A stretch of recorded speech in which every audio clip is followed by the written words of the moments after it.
A lot of the challenge that Agile evangelists and Agile champions have is that we kind of intuitively know that if we empower people and we engage them and we kind of tap into their creative energy and all this kind of stuff, that we're going to get better outcomes. Sometimes with Agile, we get kind of hung up on the human side of Agile, the cultural aspects of Agile, but we haven't fundamentally fixed the operating system of the organization.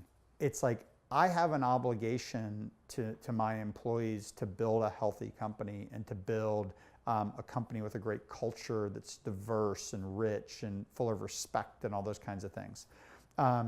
But in order to build that kind of company, we have to be profitable. If my hypothesis is that I just empower people and let everybody decide, but it doesn't yield the results that I'm trying to get as a business owner, well then we don't get to play, right? So great culture at the expense of business outcomes is tough.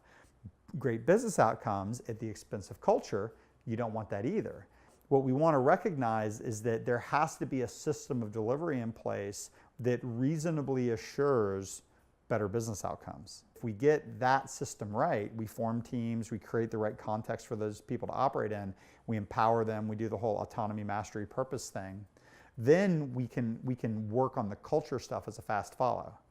But working on the culture stuff in the absence of the ability to be able to change the ecosystem, I think is a no-win proposition. Yes, I'm going to let you own anything, but as soon as you do, the organization around you is going to shut it down. What we have to have is we have to have the messages of empowerment, but on the other side, we have to have the context in which that empowerment is able to be exercised. The whole idea of empowerment in Scrum, that energy that drives the team, is that the team is empowered within the boundaries of their responsibility. They're empowered to decide how the backlog gets structured. They're empowered to decide what gets pulled into the team. They're empowered to decide what work gets done and how the work gets done.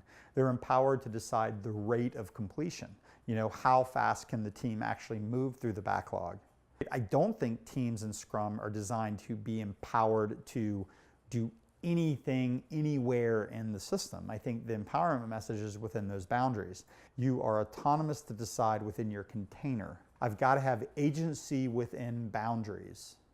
But if I don't have the system of delivery right, I don't have the organizational architecture right, I don't have clear boundaries in which I have that autonomy.